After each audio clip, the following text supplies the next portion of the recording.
प्रथम भगवती सिमर के गुरु नानक लई ते आए। फिर अंगद गुर तै अमरदास रामदास होई सहाय। अर्जन हर गोबिंद नो सिमरो श्री हर राय। श्री हर कृष्ण ध्याइए जिस डिठे सब दुख जाए। तेग बहादुर सिमरिए हर नाम दिया बैठाए। सब थाई होए सहाय। 10वें पातशाह श्री गुरु गोबिंद सिंह साहिब जी सब थाई होए जी सहाय। 10 पातशाहियां दी जोत श्री गुरु ग्रंथ साहिब जी दे पाठ दीदार दा ध्यान करके बोलो जी वाहिगुरू। अरदास करां अरदास करां। वाहिगुरू जी का खालसा वाहिगुरू जी की फतेह। संगत ਟੈਲੀਵਿਜ਼ਨ ਦੇ ਇਸ ਵਿਸ਼ੇਸ਼ ਪ੍ਰੋਗਰਾਮ ਸਰਬੱਤ ਖਾਲਸਾ ਜੀ ਕੀ ਅਰਦਾਸ ਦੇ ਵਿੱਚ ਆਪ ਸਭ ਦਾ ਸਵਾਗਤ ਹੈ। ਜਿਵੇਂ ਕਿ ਆਪ ਜਾਣਦੇ ਹੀ ਹੋ ਕਿ ਇਸ ਪ੍ਰੋਗਰਾਮ ਦੇ ਵਿੱਚ ਉਹ ਅਰਦਾਸ ਜਿਹੜੀ ਸਰਬੱਤ ਖਾਲਸਾ ਜੀ ਨੇ ਹੀ ਬਣਾਈ, ਸਰਬੱਤ ਖਾਲਸਾ ਜੀ ਨੇ ਲਾਗੂ ਕੀਤੀ ਔਰ ਸਰਬੱਤ ਖਾਲਸਾ ਜੀ ਤੇ ਹੀ ਲਾਗੂ ਹੈ, ਉਸ ਅਰਦਾਸ ਦੀ ਵਿਆਖਿਆ ਕੀਤੀ ਜਾ ਰਹੀ ਹੈ। ਵਿਆਖਿਆ ਕਰਨ ਲਈ ਉਚੇਚੇ ਤੌਰ ਤੇ ਸਾਡੀ ਬੇਨਤੀ ਨੂੰ ਪ੍ਰਵਾਨ ਕਰਕੇ ਪੰਥ ਦੇ ਮਹਾਨ ਵਿਦਵਾਨ ਗਿਆਨੀ ਗੁਰਬਖਸ਼ ਸਿੰਘ ਗੁਲਸ਼ਨ ਜੀ ਪੁੱਜੇ ਹੋਏ ਹਨ। ਉਹਨਾਂ ਨੂੰ ਜੀ ਆਇਆਂ ਆਖਦੇ ਹਾਂ। ਵੀਰ ਜੀ ਵਾਹਿਗੁਰੂ ਜੀ ਕਾ ਖਾਲਸਾ ਵਾਹਿਗੁਰੂ ਜੀ ਕੀ ਫਤਿਹ। ਇੱਥੇ ਮੈਂ ਬੇਸ਼ੱਕ ਇਹ ਗੱਲ ਸਾਂਝੀ ਵੀ ਕਰਦਾ ਜਾਵਾਂ ਕਿ ਗਿਆਨੀ ਗੁਰਬਖਸ਼ ਸਿੰਘ ਗੁਲਸ਼ਨ ਜੀ ਜਿੱਥੇ ਸਾਰੀ ਉਮਰ ਪ੍ਰਚਾਰਕ ਦੇ ਤੌਰ ਤੇ ਵਿਚਰੇ ਨੇ, ਸਿੱਖੀ ਸੇਵਾ ਕੀਤੀ ਹੈ, ਜਦੋਂ ਤੋਂ ਲੈ ਕੇ ਹੋਸ਼ ਸੰਭਾਲੀ ਹੈ ਪ੍ਰਚਾਰ ਦੇ ਖੇਤਰ ਦੇ ਵਿੱਚ, ਉੱਥੇ ਨਾਲ ਨਾਲ ਉਹਨਾਂ ਨੇ ਸਿੱਖ ਰਹਿਤ ਮਰਿਆਦਾ ਦੇ ਉੱਤੇ ਦਰਪਣ ਸਿੱਖ ਰਹਿਤ ਮਰਿਆਦਾ ਲਿਖ ਕੇ ਬੜਾ ਲਾਜਵਾਬ ਕੰਮ ਵੀ ਕੀਤਾ ਹੈ। ਫਾਰਸੀ ਦੇ ਵੀ ਵਿਦਵਾਨ ਨੇ, ਭਾਈ ਨੰਦ ਲਾਲ ਜੀ ਗੋਇਆ ਦੀਆਂ ਰਚਨਾਵਾਂ ਉੱਤੇ ਇਹ ਕੰਮ ਕੀਤਾ ਹੈ, ਜਫਰਨਾਮਾ ਦੇ ਉੱਤੇ ਕੰਮ ਕੀਤਾ ਹੈ ਔਰ ਮਕਬੂਲ ਵੀ ਹੋਇਆ ਹੈ। ਅਰਦਾਸ ਦੀ ਵਿਆਖਿਆ ਕਰਦਿਆਂ ਹੁਣ ਤੱਕ ਅਸੀਂ ਅੱਜ 8ਵਾਂ ਐਪੀਸੋਡ ਹੈ। ਪਿਛਲੇ 7 ਐਪੀਸੋਡ ਦੇ ਵਿੱਚ ਜਿੱਥੇ ਅਰਦਾਸ ਦੀ ਭਾਵਨਾ ਦੀ ਵਿਚਾਰ ਕੀਤੀ ਗਈ ਸੀ ਅਤੇ ਅਰਦਾਸ ਦੇ ਇਤਿਹਾਸਕ ਪਿਛੋਕੜ ਦੀ ਵਿਚਾਰ ਕੀਤੀ ਗਈ ਸੀ। ਪਹਿਲਾ ਸ਼ਬਦ ਹੈ ਜਿਹੜਾ ਪ੍ਰਥਮ ਭਗਵਤੀ ਸਿਮਰ ਕੇ ਵਾਲਾ, ਉਹਦੀ ਵਿਆਖਿਆ ਕੀਤੀ ਗਈ ਸੀ। 5 ਪਿਆਰਿਆਂ ਵਾਲੇ ਜਿਹੜਾ ਪਹਿਲਾ ਪੈਰਾ ਹੈ ਉਸ ਦੀ ਵਿਆਖਿਆ ਕੀਤੀ ਗਈ ਸੀ। ਅੱਜ ਦੂਜੇ ਸ਼ਬਦ ਤੋਂ ਬਾਅਦ ਪਹਿਲੇ ਪੈਰੇ ਦੀ ਵਿਆਖਿਆ ਹੋ ਚੁੱਕੀ ਹੈ। ਅੱਜ ਦੂਜੇ ਪੈਰੇ ਦੀ ਵਿਆਖਿਆ ਕਰਨੀ ਹੈ ਔਰ ਮੈਂ ਸਭ ਤੋਂ ਪਹਿਲਾਂ ਬੇਨਤੀ ਕਰਾਂਗਾ ਗਿਆਨੀ ਜੀ ਆਪਾਂ ਉਸ ਪੈਰੇ ਦਾ ਜਿਹਦੀ ਵਿਆਖਿਆ ਕਰਨੀ ਉਹਦਾ ਪਾਠ ਹੀ ਕਰਦੇ ਹਾਂ। ਸਤ ਜਿਨ੍ਹਾਂ ਸਿੰਘਾਂ ਸਿੰਘਣੀਆਂ ਧਰਮ ਹੇਤ ਸੀਸ ਦਿੱਤੇ, ਬੰਦ ਬੰਦ ਕਟਾਏ, ਖੋਪਰੀਆਂ ਲੁਹਾਈਆਂ, ਆਰਿਆਂ ਨਾਲ ਤਨ ਚਿਰਵਾਏ, ਚਰਖੀਆਂ ਤੇ ਚੜ੍ਹੇ, ਗੁਰਦੁਆਰਿਆਂ ਦੀ ਸੇਵਾ ਲਈ ਕੁਰਬਾਨੀਆਂ ਕੀਤੀਆਂ, ਧਰਮ ਨਹੀਂ ਹਾਰਿਆ, ਸਿੱਖੀ ਕੇਸਾਂ ਸਵਾਸਾਂ ਨਾਲ ਨਿਭਾਈ, ਤਿਨਾਂ ਦੀ ਕਮਾਈ ਦਾ ਧਿਆਨ ਧਰ ਕੇ ਖਾਲਸਾ ਜੀ ਬੋਲੋ ਜੀ ਵਾਹਿਗੁਰੂ। ਵਾਹਿਗੁਰੂ ਖਾਲਸਾ ਜੀ ਬੋਲੋ ਜੀ ਵਾਹਿਗੁਰੂ। ਕਿਹਨਾਂ ਦੀ ਕਮਾਈ ਦਾ ਧਿਆਨ ਧਰ ਕੇ? ਜਿਨ੍ਹਾਂ ਨੇ ਧਰਮ ਨਹੀਂ ਹਾਰਿਆ, ਸਿੱਖੀ ਕੇਸਾਂ ਸਵਾਸਾਂ ਨਾਲ ਨਿਭਾਈ। ਬਾਕੀ ਪਹਿਲੇ ਜਿਹੜੀ ਸਾਰੀ ਗੱਲ ਇਤਿਹਾਸ ਦੀ ਆ, ਜਿੱਥੋਂ ਕੋਈ ਗੱਲ ਅਖੀਰ ਤੇ ਜਾ ਕੇ ਜਿਹਨਾਂ ਦਾ ਧਿਆਨ ਧਰਨ ਦੀ ਗੱਲ ਕੀਤੀ, ਗੱਲ ਆਪਾਂ ਉੱਥੋਂ ਹੀ ਸ਼ੁਰੂ ਕਰ ਲਈਏ। ਧਰਮ ਨਹੀਂ ਹਾਰਿਆ, ਸਿੱਖੀ ਕੇਸਾਂ ਸਵਾਸਾਂ ਨਾਲ ਨਿਭਾਈ, ਇਹਨੂੰ ਆਪਾਂ ਕਿਹੜੇ ਅਰਥਾਂ 'ਚ ਲਾਂਗੇ? ਧਰਮ ਨੂੰ ਕਿਹੜੇ ਅਰਥਾਂ 'ਚ ਲਾਂਗੇ? ਧਰਮ ਦੇ ਅਰਥ ਸਾਨੂੰ ਉਹ ਲੈਣੇ ਪੈਣਗੇ ਜਿਹੜੇ ਅਰਥ ਸਾਨੂੰ ਸਤਿਗੁਰੂ ਗੁਰੂ ਨਾਨਕ ਸਾਹਿਬ ਨੇ ਦਿੱਤੇ ਜੀ। ਸਥਾਪਤੀਕਰਨ ਨਹੀਂ ਉਹਨਾਂ ਦਾ ਕਾਰਜ ਸੀ, ਮੁੱਖ ਕਾਰਜ ਸੀ ਸਤਿਗੁਰੂ ਗੁਰੂ ਨਾਨਕ ਸਾਹਿਬ ਦਾ ਜੀ। ਧਰਮ ਦੀ ਜੋ ਸਥਾਪਨਾ ਸਤਿਗੁਰਾਂ ਨੇ ਕੀਤੀ ਔਰ ਜਿਨ੍ਹਾਂ ਭਾਵਾਂ ਨੂੰ, ਧਰਮ ਦੇ ਜਿਨ੍ਹਾਂ ਰੂਪਾਂ ਨੂੰ, ਧਰਮ ਨੂੰ ਜਿਸ ਰੂਪ ਦੇ ਵਿੱਚ ਗੁਰੂ ਕੇ ਸਿੱਖਾਂ ਨੇ ਗ੍ਰਹਿਣ ਕੀਤਾ ਜੀ ਔਰ ਗ੍ਰਹਿਣ ਕਰਦਿਆਂ ਹੋਇਆਂ ਉਸ ਦੇ ਲਈ ਸਿਰ ਦੇਣੇ ਪਏ, ਸਿਰ ਵੀ ਦਿੱਤੇ ਜੀ। ਉਸ ਨੂੰ ਤਿਆਗਿਆ ਨਹੀਂ ਜੀ ਅਤੇ ਕੇਸਾਂ ਸਵਾਸਾਂ ਨਾਲ ਨਿਭਾਇਆ। 3 ਵਾਰੀ ਨਾ ਧਰਮ ਦਾ ਜ਼ਿਕਰ ਇਸ ਹੀ ਪੈਰਾਗ੍ਰਾਫ 'ਚ ਆਇਆ। ਹਾਂਜੀ, ਇਸ ਬੰਦ ਵਿੱਚ ਹੀ ਆਇਆ। ਜਿਨ੍ਹਾਂ ਸਿੰਘਾਂ ਸਿੰਘਣੀਆਂ ਧਰਮ ਹੇਤ ਪਹਿਲਾਂ ਧਰਮ ਹੇਤ ਆਰੰਭ ਵੀ ਉੱਥੋਂ ਕੀਤੀ। ਹਾਂਜੀ, ਠੀਕ ਹੈ। ਫਿਰ ਆਖਿਆ ਧਰਮ ਨਹੀਂ ਤਿਆਗਿਆ। ਹਾਂਜੀ ਹਾਂਜੀ, ਧਰਮ ਨਹੀਂ ਹਾਰਿਆ, ਧਰਮ ਨਹੀਂ ਹਾਰਿਆ। ਹਾਂਜੀ। ਫਿਰ ਆਖਿਆ ਸਿੱਖੀ ਕੇਸਾਂ ਸਵਾਸਾਂ ਨਾਲ ਨਿਭਾਈ। ਸਿੱਖੀ ਵੀ ਧਰਮ ਹੋ ਗਿਆ, ਕਿਉਂਕਿ ਸਿੱਖੀ ਤੋਂ ਭਾਵ ਹੈ ਨਾ ਸਤਿਗੁਰਾਂ ਦੀ ਸਿੱਖਿਆ, ਧਰਮ ਸਿੱਖਿਆ। ਹਾਂ ਬਿਲਕੁਲ। ਧਰਮ ਸਿੱਖਿਆ ਨੂੰ ਕੇਸਾਂ ਦੇ ਨਾਲ ਸਵਾਸਾਂ ਨਾਲ ਨਿਭਾਇਆ ਤੇ ਅੱਗਿਆ ਨਹੀਂ ਕਿਸੇ ਰੂਪ ਦੇ ਵਿੱਚ ਵੀ, ਹਾਂਜੀ ਭਾਵੇਂ ਸਿਰ ਦੇਣੇ ਪਏ, ਭਾਵੇਂ ਮੁਸ਼ਕਲਾਂ ਵਿੱਚੋਂ ਲੰਘਣਾ ਪਿਆ ਜਾਂ ਕਿਸੇ ਤਰ੍ਹਾਂ ਵੀ, ਉਹਨਾਂ ਦਾ ਅਭਿਨੰਦਨ ਹੀ ਅਸੀਂ ਅਰਦਾਸ ਵਿੱਚ ਕਰਦੇ ਹਾਂ। ਤਿਨਾਂ ਦੀ ਕਮਾਈ ਦਾ ਧਿਆਨ ਧਰ ਕੇ ਖਾਲਸਾ ਜੀ ਬੋਲੋ ਜੀ ਵਾਹਿਗੁਰੂ। ਵਾਹਿਗੁਰੂ। ਸੋ ਧਰਮ ਦੀ ਗੱਲ। ਹੁਣ ਸਵਾਲ ਆ ਜਾਂਦਾ ਹੈ ਕਿ ਧਰਮ ਦੀ ਵਿਆਖਿਆ ਸਾਨੂੰ ਮਿਲਦੀ ਕੀ ਹੈ।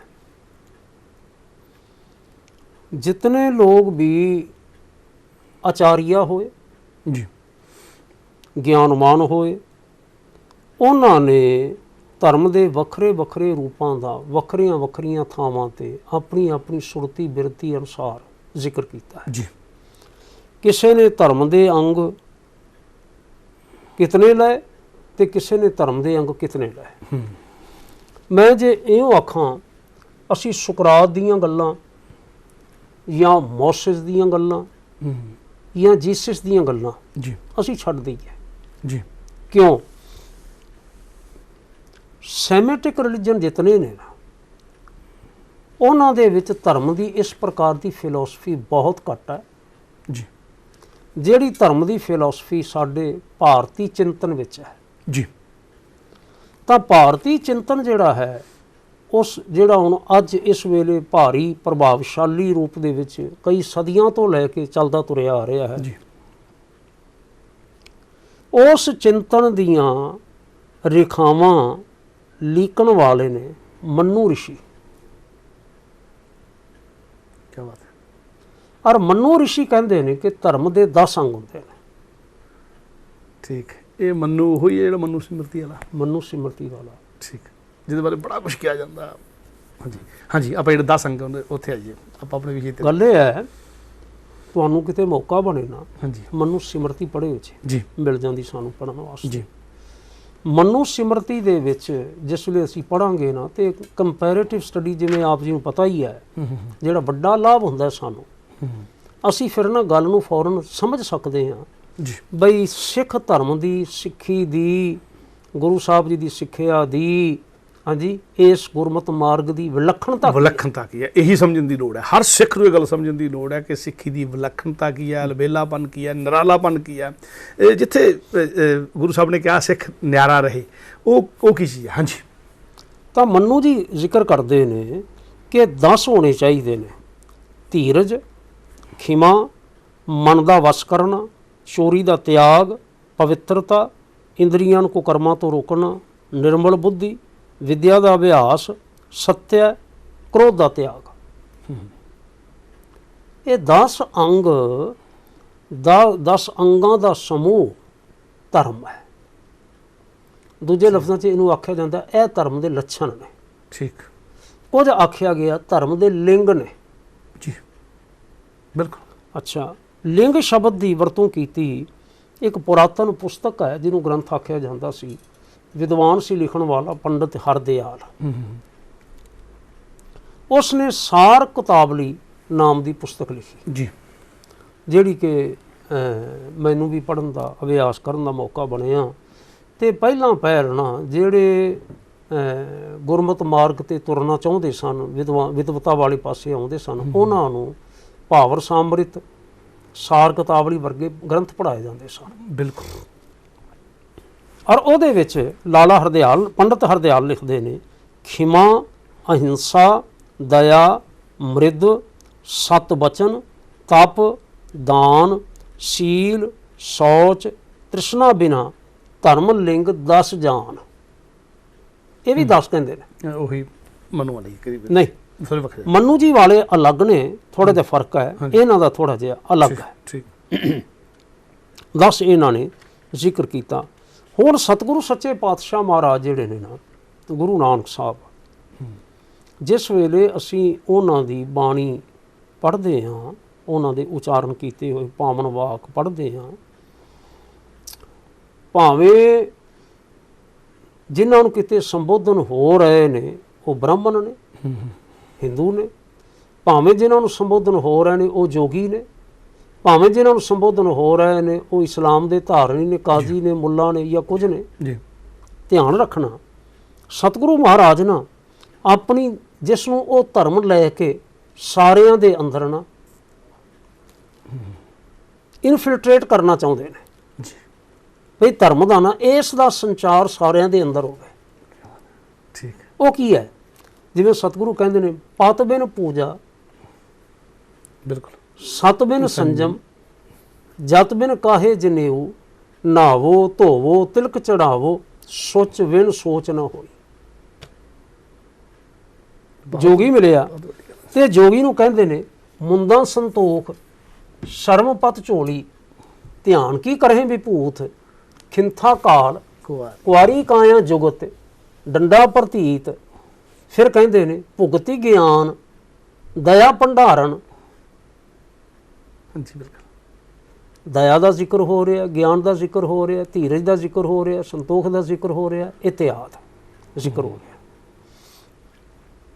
ਜੇ ਕਿਸੇ ਮੁਸਲਮਾਨ ਭਾਈ ਦੇ ਨਾਲ ਸੰਬੋਧਨ ਹੁੰਦੇ ਨੇ ਤਾਂ ਉਹ ਵੀ ਕਹਿੰਦੇ ਨੇ, ਪਹਿਲਾ ਸੱਚ ਹਲਾਲ ਦੋਏ, ਤੀਜਾ ਖੈਰ ਖੁਦਾਏ, ਚੌਥੀ ਨੀਅਤ ਰਾਸਮਨ, ਪੰਜਵੀਂ ਸਿਫਤ ਸੁਣਾਏ, ਕਰਨੀ ਕਲਮਾ ਆਖ ਕਹੈ ਤਾਂ ਮੁਸਲਮਾਨ ਸਦਾਏ।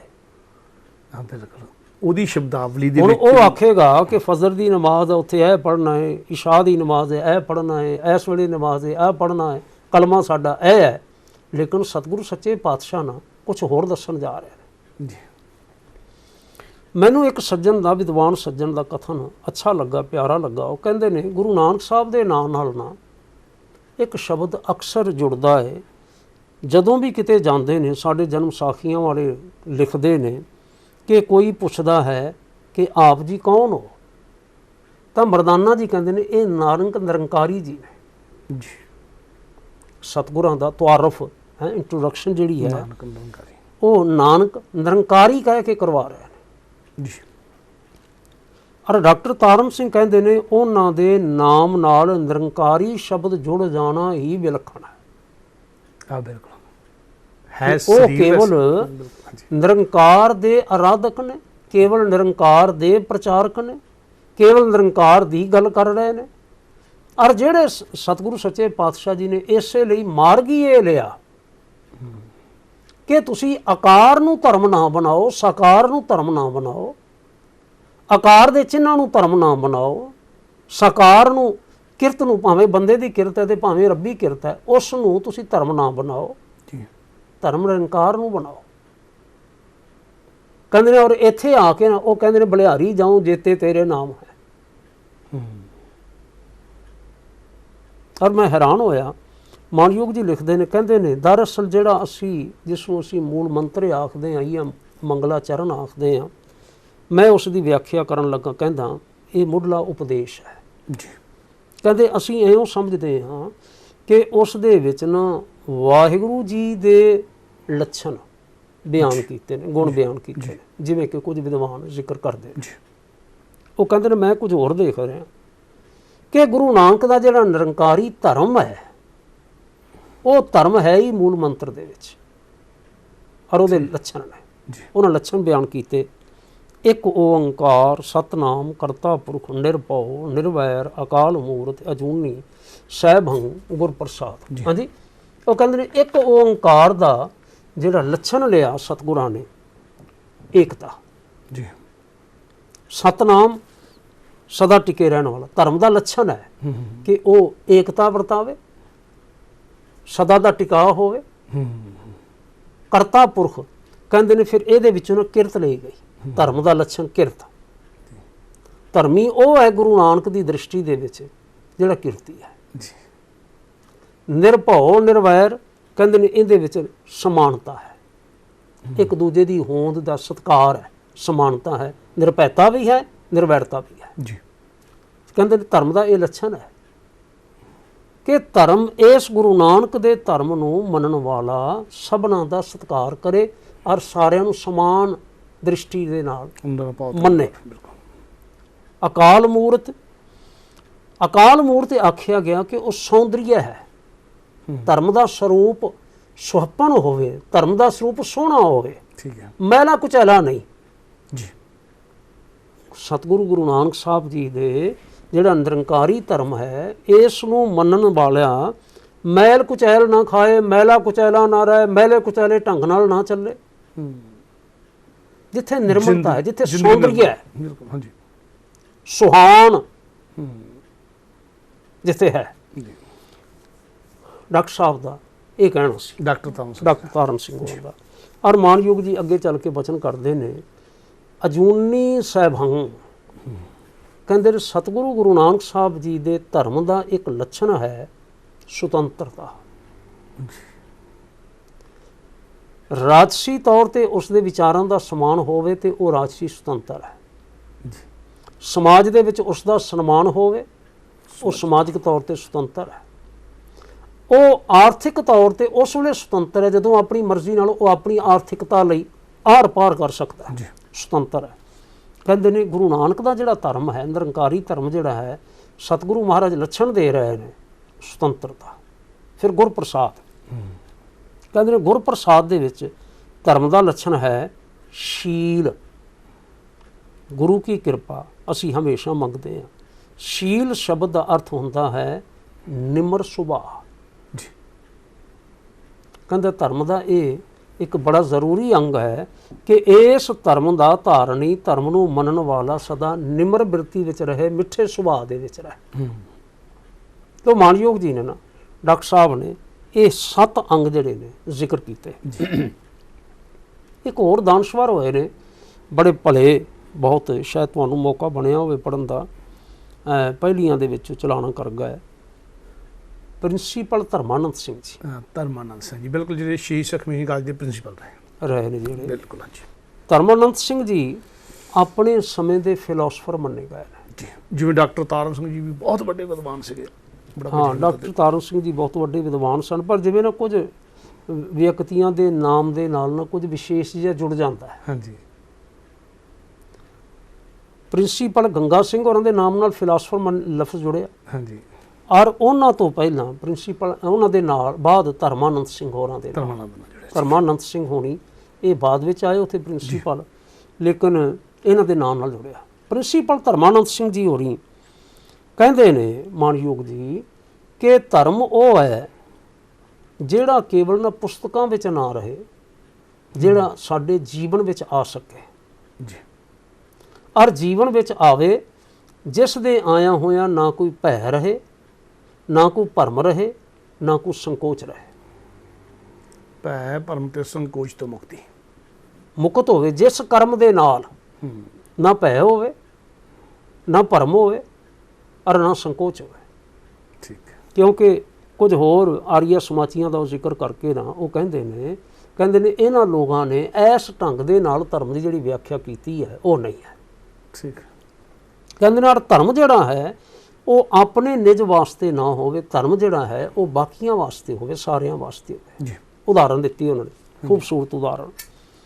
ਕਹਿੰਦੇ ਨੇ ਜਿਵੇਂ ਪਹਿਲਾਂ ਹੁੰਦਾ ਸੀ, ਅੱਜ ਤਾਂ ਆ ਗਈ ਨਾ ਬਿਜਲੀ ਦੀਆਂ ਲੈਂਪਸ ਆ ਗਏ, ਸਵਿਚ ਆਨ ਕੀਤਾ ਤੇ ਜੀ ਜਗਿਆ। ਆਪਾਂ ਇਸ ਨੂੰ ਇਸ ਰੂਪ 'ਚ ਵੀ ਲੈ ਸਕਦੇ ਹਾਂ, ਪਰ ਜਿਵੇਂ ਉਹਨਾਂ ਨੇ ਦਿੱਤਾ ਮੈਂ ਉਹੀ ਨਾ ਰਿਪੀਟ ਕਰਨਾ ਚਾਹੁੰਦਾ ਆਪਣੇ ਦਰਸ਼ਕਾਂ ਦੇ ਵਾਸਤੇ। ਮਾਨਯੋਗ ਜੀ ਕਹਿੰਦੇ ਨੇ ਲੈਂਪ ਦੇ ਥੱਲੇ ਨਾ ਜਿਹੜਾ ਉਹਦਾ ਟੈਂਕ ਹੁੰਦਾ ਸੀ, ਉਹਦੇ 'ਚ ਮਿੱਟੀ ਦਾ ਤੇਲ ਪਾਇਆ ਹੁੰਦਾ ਸੀ। ਜੀ ਜੀ। ਉਹ ਤੇਲ ਦੀ ਨਾ ਲੈਂਪ ਸੰਭਾਲ ਕਰਦਾ ਹੈ। ਜੀ ਬਿਲਕੁਲ। ਉਹਦੇ ਉੱਪਰ ਚਿਮਨੀ ਲੱਗੀ ਹੋਈ ਹੈ। ਚਿਮਨੀ ਦੇ ਵਿੱਚ ਉਸ ਦੇ ਜਿਹੜੀ ਹੈ ਬੱਤੀ ਨਹੀਂ, ਗਲਾਸ ਜਿਹੜਾ ਹੈ ਉਸ ਦਾ ਉਹ ਲੱਗਾ ਹੋਇਆ ਹੈ, ਸ਼ੀਸ਼ਾ ਲੱਗਾ ਹੋਇਆ, ਬਾਕੀ ਉਹਨੂੰ ਸੁਰੱਖਿਅਤ ਰੱਖਣ ਵਾਸਤੇ ਹੋਰ ਕੁਝ ਲੱਗਾ ਹੋਇਆ। ਕਹਿੰਦੇ ਇਸ ਸਾਰੇ ਦਾ ਨਾਮ ਹੀ ਲੈਂਪ ਹੈ। ਜੀ। ਜੇ ਕੋਈ ਕਹੀਏ ਵੀ ਲੈਂਪ ਲਿਆਓ ਤਾਂ ਕੀ ਚੁੱਕ ਕੇ ਲਿਆਵੇਗਾ? ਟੈਂਕ ਲਿਆਵੇਗਾ? ਹਾਂਜੀ। ਕਿ ਉਹ ਚਿਮਨੀ ਲੈ ਕੇ ਆਵੇਗਾ? ਕੀ ਲੈ ਕੇ ਆਵੇਗਾ? ਜੀ। ਉਹ ਲੈ ਕੇ ਚੁੱਕ ਕੇ ਆਵੇਗਾ ਸਾਰਾ ਕੁਝ। ਕਹਿੰਦਾ ਤੇਲ ਨਾਲ ਭਰਪੂਰ ਹੈ, ਪਰ ਲੈਂਪ ਕਾਹਦਾ ਲੈਂਪ ਹੈ? ਜਿਹੜਾ ਕਿਸੇ ਨੂੰ ਚਾਨਣ ਨਹੀਂ ਦਿੰਦਾ। ਠੀਕ ਹੈ। ਸਗੋਂ ਉਸ ਨੇ ਤਾਂ ਇਤਨਾ ਧਨ ਵੀ ਅਜਾਈ ਖਤਮ ਕਰ ਦਿੱਤਾ, ਇਹਨਾਂ ਤੇਲ ਵੀ ਸਾਂਭ ਲਿਆ ਉਸਨੇ, ਪਰ ਚਾਨਣ ਕਿਸੇ ਨੂੰ ਨਹੀਂ ਦੇ ਰਿਹਾ। ਜਿਸ ਵੇਲੇ ਨਾ ਉਸ ਦੀ ਬੱਤੀ ਨੂੰ ਅੱਗ ਦਿਖਾਈ ਜਾਂਦੀ ਹੈ ਤਾਂ ਉਹ ਜਿਹੜਾ ਤੇਲ ਹੈ ਨਾ ਇਹ ਫਿਰ ਬੱਤੀ ਵਿੱਚ ਹੋਣ ਲੱਗ ਪੈਂਦਾ ਜੀ, ਤੇ ਨਤੀਜੇ ਵਜੋਂ ਨਾ ਪ੍ਰਕਾਸ਼ ਹੋ ਜਾਂਦਾ ਜੀ।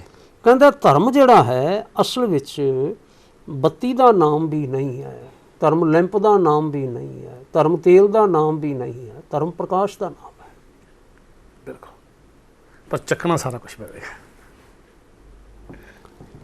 ਪਰ ਜਿਹੜੇ ਬਾਹਰੀ ਜਿੱਥੋਂ ਇਹ ਧਰਮ ਪੈਦਾ ਹੁੰਦਾ ਪ੍ਰਗਟ ਹੁੰਦਾ ਹਾਂਜੀ। ਪ੍ਰਕਾਸ਼ ਪ੍ਰਗਟ ਹੁੰਦਾ ਹੈ, ਕਹਿੰਦੇ ਨੇ ਇਹ ਉਸ ਦੇ ਅੰਗ ਨੇ ਕਹੇ ਜਾ ਸਕਦੇ। ਜਿਵੇਂ ਲਿੰਪ ਦੇ ਫਲਾਣੀ ਚੀਜ਼ ਦਾ ਨਾਮ ਫਲਾਣਾ ਹੈ, ਫਲਾਣੀ ਚੀਜ਼ ਦਾ ਨਾਮ ਫਲਾਣਾ ਹੈ। ਹੁਣ ਅਸੀਂ ਨਾ ਸਤਿਗੁਰੂ ਸੱਚੇ ਪਾਤਸ਼ਾਹ ਗੁਰੂ ਨਾਨਕ ਸਾਹਿਬ ਜੀ ਦੇ ਜਿਸ ਲਈ ਮੈਂ ਜ਼ਿਕਰ ਕੀਤਾ ਹੈ ਪਹਿਲਾਂ ਕਿ ਉਹਨਾਂ ਨੇ ਭਾਵੇਂ ਕੋਈ ਮੁਸਲਮਾਨ ਭਾਈ ਹੈ ਤੇ ਭਾਵੇਂ ਕੋਈ ਦੂਸਰਾ ਹੈ, ਕੋਈ ਭਾਵੇਂ ਕੋਈ ਤੀਸਰਾ ਹੈ, ਉਸ ਨੂੰ ਚਿੰਨ੍ਹਾਂ ਨੂੰ ਧਾਰਨ ਕਰਨਾ ਇਹ ਧਰਮ ਨਹੀਂ ਆਖਿਆ। ਚਿੰਨ੍ਹਾਂ ਦੇ ਪਿੱਛੇ ਜੋ ਲੁਕਿਆ ਹੋਇਆ ਭਾਵ ਹੈ, ਸਪਿਰਿਟ ਹੈ,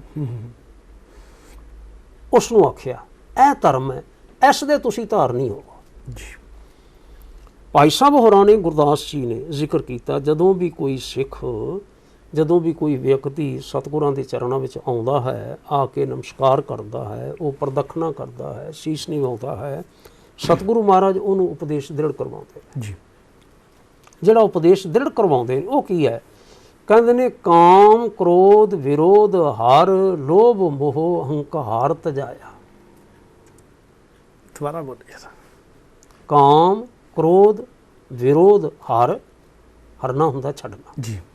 ਲੋਭ ਮੋਹ ਅਭਿਮਾਨ ਤਜਾਇਆ, ਜੀ ਉਹਦੇ ਅੰਦਰੋਂ ਇਹ ਕੱਢਿਆ। ਇਹ ਨਹੀਂ ਹੋਣੇ ਚਾਹੀਦੇ। ਜੀ। ਧਰਮ ਦੇ ਰਾਹ ਵਿੱਚ ਨਾ ਇਹ ਬਾਧਾ ਨੇ, ਜੀ। ਰੁਕਾਵਟ ਨੇ। ਸਤ ਸੰਤੋਖ ਦਇਆ ਧਰਮ ਨਾਮ ਦਾਨ ਇਸ਼ਨਾਨ ਦ੍ਰਿੜਾਇਆ। ਕੀ ਬਾਤ ਹੈ, ਕੀ ਬਾਤ ਹੈ। ਇੰਨੀ ਛੱਡਣੀ ਹੀ ਨਹੀਂ ਰਹਿੰਦੇ। ਸਤ ਸੰਤੋਖ ਦਇਆ ਧਰਮ, ਜਦੋਂ ਫਿਰ ਵਿਆਖਿਆ ਕਰਦੇ ਨੇ ਭਾਵ ਹੈ ਨਾਲ ਇਸ ਧੀਰਜ ਵੀ ਪੰਜਵਾਂ ਗੁਣ, ਸੱਤੇ ਗੁਣ ਜਿਹੜਾ ਹੈ ਉਹ ਲਿਆ ਜਾਂਦਾ ਹੈ। ਧੀਰਜ, ਸਤ ਸੰਤੋਖ ਦਇਆ ਧਰਮ ਧੀਰਜ, ਤੇ ਨਾਲ ਹੀ ਹੁਣ ਭਾਈ ਕਾਹਨ ਸਿੰਘ ਹੋਣੀ ਨਾ ਇੱਥੇ ਨਾ ਇਸ ਦੇ ਅਰਥ ਇਹ ਦੂਜੇ ਰੂਪ ਚ ਲੈ ਜਾਂਦੇ ਨੇ ਜੀ। ਉਹ ਕਹਿੰਦੇ ਨੇ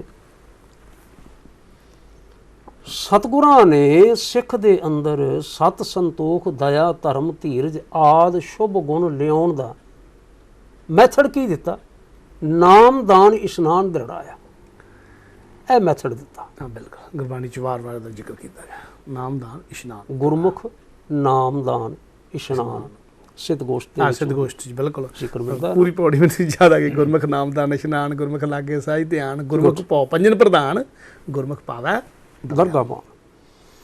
ਤਾਂ ਗੁਰਮੁਖ ਗੁਰੂ ਕਾ ਕਹਾਉਣ ਵਾਲਾ ਜਿਹੜਾ ਹੈ ਸਤਿਗੁਰੂ ਗੁਰੂ ਨਾਨਕ ਸਾਹਿਬ ਜੀ ਨੇ ਉਹਨੂੰ ਕੀ ਦਿੱਤਾ? ਨਾਮ ਦਾਨ ਇਸ਼ਨਾਨ। ਭਾਈ ਕਾਹਨ ਸਿੰਘ ਹੋਰਾਂ ਦੀ ਇਹ ਜਿਹੜੀ ਸੀ ਨਾ ਪਕੜ ਧਰਮ ਦੀ, ਮੈਨੂੰ ਇਹ ਬਹੁਤ ਢੁਕਵੀਂ ਤੇ ਬੜੀ ਨੇੜੇ ਦੀ ਲੱਗੀ। ਪ੍ਰਿੰਸੀਪਲ ਧਰਮਾਨੰਦ ਸਿੰਘ ਹੋਰਾਂ ਦਾ ਕਹਿਣਾ, ਪ੍ਰਿੰਸੀਪਲ ਡਾਕਟਰ ਤਾਰਨ ਸਿੰਘ ਹੋਰਾਂ ਦਾ ਕਹਿਣਾ, ਔਰ ਗਿਆਨੀ ਪ੍ਰਤਾਪ ਸਿੰਘ ਹੋਰੀ ਜਥੇਦਾਰ ਸ੍ਰੀ ਅਕਾਲ ਤਖਤ ਸਾਹਿਬ ਜਿਹੜੇ ਰਹੇ ਨੇ ਉਹਨਾਂ ਦਾ ਕਹਿਣਾ, ਗੁਰਮਤਿ ਫਿਲਾਸਫੀ ਜਿਹੜਾ ਉਹਨਾਂ ਨੇ ਲਿਖਿਆ ਤੇ ਹੋਰਨਾਂ ਸੱਜਣਾ ਦਾ, ਸਾਰਿਆਂ ਦਾ ਕਹਿਣਾ ਮੁਬਾਰਕ ਹੈ, ਧੰਨ ਹੈ, ਸਾਰਿਆਂ ਦਾ ਕਹਿਣਾ ਮੁਬਾਰਕ ਹੈ। ਲੇਕਿਨ ਜਿਹੜੀ ਪਕੜਨਾ ਭਾਈ ਸਾਹਿਬ ਹੋਰੀ ਕਾਹਨ ਸਿੰਘ ਹੋਣੀ ਦਿੱਤੀ ਇੱਥੇ ਆ ਕੇ ਕਿ ਸਤ ਸੰਤੋਖ ਦਇਆ ਧਰਮ ਧੀਰਜ ਇਹਨਾਂ ਦਾ ਸਿੱਖ ਧਾਰਨੀ ਹੋਵੇ ਕਿਵੇਂ? ਹੋ ਸਕਦਾ ਹੈ ਨਾਮ ਦਾਨ ਇਸ਼ਨਾਨ ਦ੍ਰਿੜਾਇਆ। ਜੇ ਤੁਸੀਂ ਨਾਮ ਤੋਂ ਭਾਵ ਹੈ ਰੱਬੀ ਯਾਦ, ਜੀ। ਰੱਬੀ ਯਾਦ ਨਾਲ ਤੁਸੀਂ ਜੁੜੋ। ਦਾਨ, ਦਾਨ ਤੋਂ ਭਾਵ ਹੈ ਦੇਣ ਦੀ ਕਿਰਿਆ, ਜਿਸ ਤੋਂ ਅਗਾਂ ਅਰਥ ਜਿਹੜੇ ਨੇ ਅਸੀਂ ਫਿਰ ਹੋਰ ਲੈਂਦੇ ਹਾਂ। ਵੰਡ ਕੇ ਛਕਣਾ ਅਸੀਂ ਕਹਿ ਦਿੰਦੇ ਹਾਂ, ਲੰਗਰ ਲਗਾ ਦੇਣਾ ਅਸੀਂ ਕਹਿ ਦਿੰਦੇ ਹਾਂ। ਜਿਸ ਪੱਧਰ 'ਤੇ ਜੇ ਮੈਂ ਇਉਂ ਆਖਾਂ you have to share your comforts with others, ਠੀਕ ਹੈ, ਇਹਨੂੰ ਆਖਿਆ ਦਾਨ। ਤੀਸਰਾ ਸ਼ਬਦ ਆਖਿਆ ਇਸ਼ਨਾਨ। ਇਸ਼ਨਾਨ ਕੀ ਹੈ? ਅਸੀਂ ਇਸ਼ਨਾਨ ਸ਼ਬਦ ਦਾ ਅਰਥ ਅਕਸਰ ਅਸੀਂ ਬਾਹਰੀ ਸੋਚ ਨੂੰ ਲੈਂਦੇ ਹਾਂ, ਬਾਹਰੀ ਨਿਰਮਲਤਾ ਨੂੰ ਲੈਂਦੇ ਹਾਂ। ਕਹਿੰਦੇ ਨੇ ਨਹੀਂ, ਸਿੱਖ ਰੱਬੀ ਯਾਦ ਵਿੱਚ ਜੁੜੇ ਤੇ ਰੱਬੀ ਯਾਦ ਵਿੱਚ ਜੁੜ ਕੇ ਨਾ ਬਾਹਰੋਂ ਵੀ ਨਿਰਮਲ ਹੋਵੇ ਔਰ ਅੰਦਰੋਂ ਵੀ ਨਿਰਮਲ ਹੋਵੇ। ਬਿਲਕੁਲ ਆਨੰਦ ਸਾਹਿਬ ਜ਼ਿਕਰ ਵੀ ਕੀਤਾ ਸਤਿਗੁਰੂ ਨੇ। ਹਾਂ, ਜੀਉ ਨਿਰਮਲ ਬਾਹਰੋਂ ਨਿਰਮਲ, ਬਾਹਰੋਂ ਤਾਂ ਨਿਰਮਲ ਜੀਉ ਨਿਰਮਲ, ਸਤਿਗੁਰ ਤੇ ਕਰਨੀ ਕਮਾਣੀ। ਠੀਕ ਹੈ ਨਾ? ਅਸਲ 'ਚ ਦੂਸਰੀ ਤੀਸਰੀ ਜਾਂ ਬਾਕੀ ਪਾਤਸ਼ਾਹੀਆਂ ਨੇ, ਗੁਰੂ ਸਾਹਿਬਾਨ ਨੇ ਸਤਿਗੁਰੂ ਗੁਰੂ ਨਾਨਕ ਸਾਹਿਬ ਦਾ ਜਿਹੜੇ ਥਾਪੇ ਹੋਏ ਸਿਧਾਂਤ ਸਨ ਉਹਨਾਂ ਦੀ ਸਮੇਂ-ਸਮੇਂ ਪਿਆਰ ਨਾਲ ਹੋਰ ਵਿਆਖਿਆ ਕੀਤੀ। ਹੁਣ ਇਸ ਤੋਂ ਅੱਗੇ ਥੋੜਾ ਜਿਹਾ ਹੋਰ ਅੱਗੇ ਚਲੇ ਜਾਈਏ ਜੀ ਕਿ ਨਾਮਦਾਨ ਇਸ਼ਨਾਨ ਦੇ ਵਿੱਚੋਂ ਸਾਨੂੰ ਸਤ ਸੰਤੋਖ ਦਇਆ ਧਰਮ ਧੀਰਜ ਪ੍ਰਾਪਤ ਹੁੰਦੇ ਨੇ ਜੀ ਪਰ ਨਾਮਦਾਨ ਇਸ਼ਨਾਨ ਕਿੱਥੋਂ ਪ੍ਰਾਪਤ ਹੁੰਦਾ ਹੈ? ਨਾਮਦਾਨ ਇਸ਼ਨਾਨ ਨੂੰ ਪ੍ਰਾਪਤ ਕਰਨ ਦਾ ਜਿਹੜਾ ਗੁਰਮਤ ਮਾਰਗ ਸਤਿਗੁਰਾਂ ਨੇ ਤੋਰਿਆ ਉਹ ਹੈ ਸੰਗਤ, ਸਿਮਰਨ ਤੇ ਸੇਵਾ। ਕੀ ਬਾਤ ਹੈ, ਜਿਹਨੂੰ ਆਪਾਂ ਸਿਮਰਨ ਸੇਵਾ ਕਹਿੰਦੇ ਨੇ, ਨਾਲ ਸੰਗਤ ਜੋੜ ਕੇ। ਬਿਲਕੁਲ ਸੰਗਤ ਉਹ ਹੈ ਸੰਗਤ, ਬਿਲਕੁਲ, ਸਿਮਰਨ ਤੇ ਸੇਵਾ ਅਤੇ ਸੇਵਾ।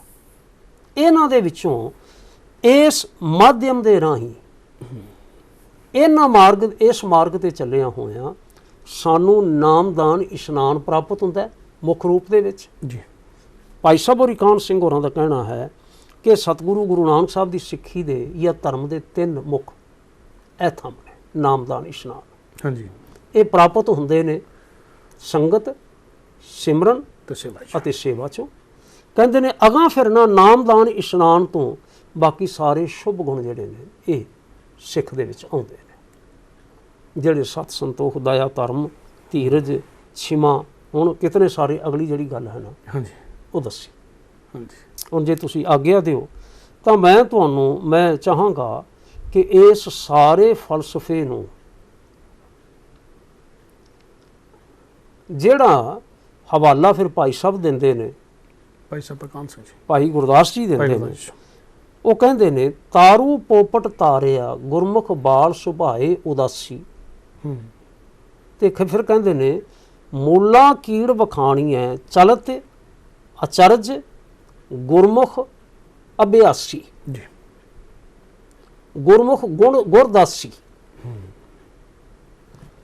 गुरु के सेवक हो के, गुरु का दास हो के, गुरमुख हो के उसने जिहड़ी घालना घाली वो अचरज चलित सी उसका, उसके जीवन में आया। किवें आया? मैं निमरता सहित बेनती करांगा कि 2 मूला जी सतगुरु गुरु नानक साहब जी के जीवन में विशेष तौर पर जिक्रयोग आउंदे हैं। असी पात्र कह लीए, कुछ कह लीए। एक मूला जी ने सियालकोट वाले, जिहड़ा मरना सच ते जीवना झूठ लिखा सी, मरदाना जी नूं लिख के देंदे ने, फिर सतगुरां दे चरण संपर्क विच आउंदे ने ते नाल चलदे ने। आदि एक वो है जिन्हां दे प्रथाए ध्यान नूं रख आखिया सतगुरां ने, मरण न जापै मूलिया आवे कितै थाए। हाँ जी। ये दूसरे सज्जन ने मूला कीड़, कीड़ शायद इन्हां दी गोत होवेगी, मूला कीड़ वखाणी है। मैं लभ रहा सां ते मेरे ना लभत विच अजे गल आई नहीं कि ये कीड़ जी जिहड़े सन ना ये किहड़े शहर दे रहण वाले सन या किहड़े पिंड दे रहण वाले सन। आम तौर पर भगतमाला दे विच भाई गुरदास जी दीआं वारां दे आए गुरसिखां दी व्याख्या कीती गई है, ਉਹਦੇ ਚ ਕੋਈ ਹੈ? ਉਹਦੇ ਵਿੱਚ ਨਹੀਂ, ਉਹਦੇ ਚ ਨਹੀਂ। ਮੂਲਾ ਕੀੜ ਵਖਾਣੀ ਹੈ, ਬਸ ਇੰਨਾ ਹੀ ਹੈ ਭਾਈ ਗੁਰਦਾਸ ਜੀ ਨੇ ਆਖਿਆ। ਅਗਾਂਹ ਫਿਰ ਇਸ ਦੀ ਜਿਹੜੀ ਵਿਆਖਿਆ ਹੈ ਨਾ ਉਹ ਭਾਈ ਮਨੀ ਸਿੰਘ ਜੀ ਦੇ ਨਾਮ ਤੇ ਜਿਹੜੀ ਪੁਸਤਕ ਲਿਖੀ ਹੈ ਜਿਹਨੂੰ ਕਹਿੰਦੇ ਸਿੱਖਾਂ ਦੀ ਭਗਤ ਮਾਲਾ, ਹਾਂਜੀ, ਜਾਂ ਭਗਤ ਰਤਨਾਵਲੀ ਵੀ ਕਹਿ ਲੈਂਦੇ ਨੇ। ਉਹ ਉਸ ਵਿੱਚ ਜ਼ਿਕਰ ਕਰਦੇ ਨੇ, ਕਹਿੰਦੇ ਨੇ ਔਰ ਉਸੇ ਦੀ ਹੀ ਵਧੇਰੇ ਖੂਬਸੂਰਤੀ ਨਾਲ ਵਿਆਖਿਆ ਕਾਵਿ ਰੂਪ ਦੇ ਵਿੱਚ ਫਿਰ ਭਾਈ ਸੰਤੋਖ ਸਿੰਘ ਕਰਦੇ ਨੇ। सूरज प्रकाश गुरप्रताप सूरज करते हैं। वो कहते ने मूला जी आए करतारपुर, उन्होंने सतगुरां दा सिख बनना चाहया, मैनू सिख बनाओ। तो सतगुरां ने जिहड़ियां गल्लां दसियां ना, जिवें भाई मनी सिंह लिखते हैं, उन्होंने फिर काव्य रूप दे विच भाई संतोख सिंह होरां ने लिखिया। कहने लगे महाराज ने आखिया शब्द प्रेम करके मुख गावें। पहली गल संगती रूप च जुड़ के बिल्कुल प्रेम दे नाल शब्द गाया जाए, जिन्हों असीं शब्द पहला सिमरन आखिया ना। बिल्कुल वही, बिल्कुल जी।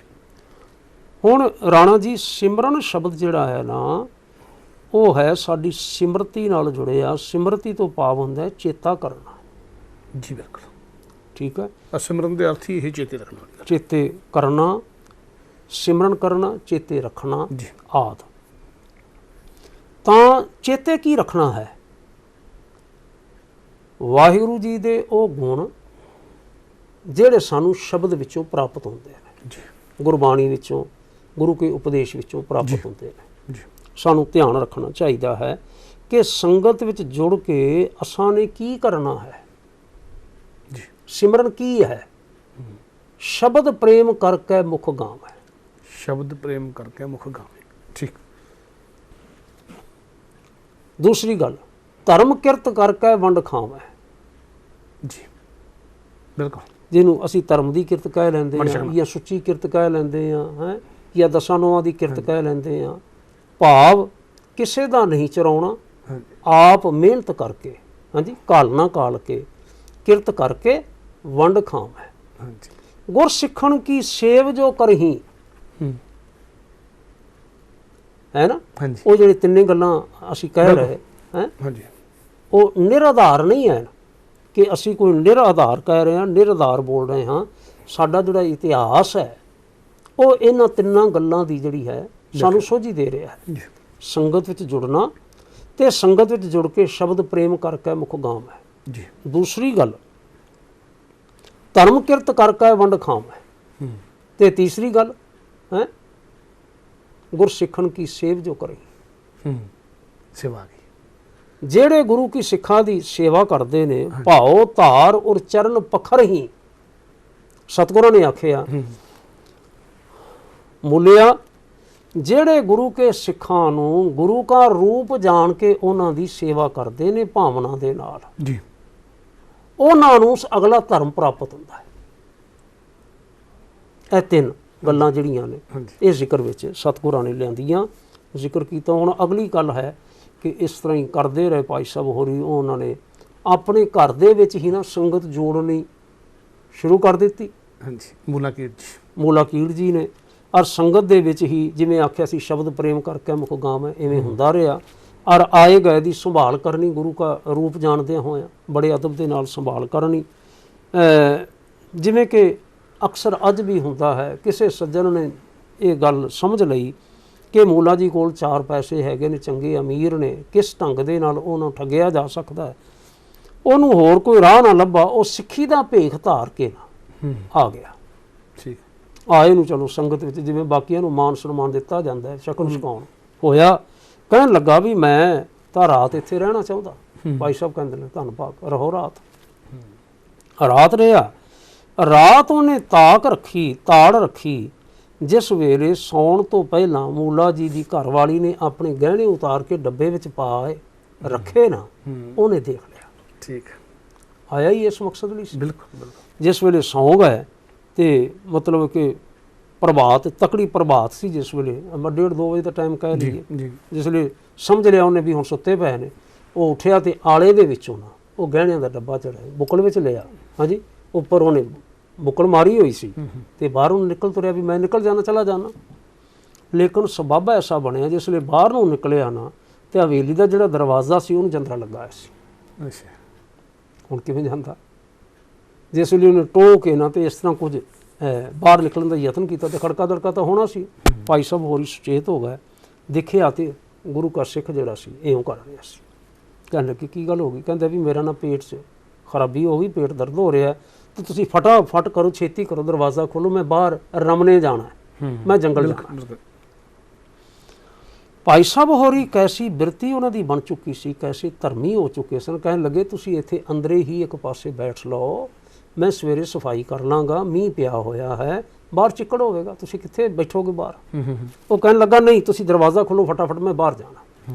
ਭਾਈ ਸਾਹਿਬ ਦੇ ਕੋਲ ਚਾਬੀ ਸੀ, ਤਾਲੀ ਦੇ ਨਾਲ ਦਰਵਾਜ਼ਾ ਖੋਲ੍ਹਿਆ। ਉਹ ਕਾਲ ਨਾਲ ਜਿਸ ਵੇਲੇ ਨਿਕਲਦੇ ਪਏ ਸੀ ਨਾ ਤੇ ਬਗਲ ਵਿੱਚ ਲਿਆ ਹੋਇਆ ਡੱਬਾ ਥੱਲੇ ਡਿੱਗ ਪਿਆ। ਬਿਲਕੁਲ। ਉਹ ਡਰ ਵੀ ਉੱਠ ਪਿਆ। ਹਾਂਜੀ ਬਿਲਕੁਲ। ਉਹ ਡੱਬਾ ਹੁਣ ਆਪਣੇ ਹੱਥੀਂ ਖਰੀਦਿਆ ਹੋਇਆ, ਸਾਰਾ ਕੁਝ ਲਿਆਂਦਿਆ ਹੋਇਆ, ਫਿਰ ਉਹਦੇ ਵਿੱਚ ਗਹਿਣੇ ਨੇ, ਖੜਕਾਰ ਬੰਦਾ ਪਛਾਣ ਤਾਂ ਲੈਂਦਾ ਹੀ, ਐਸੀ ਕਿਹੜੀ ਗੱਲ ਸੀ। ਜੀ।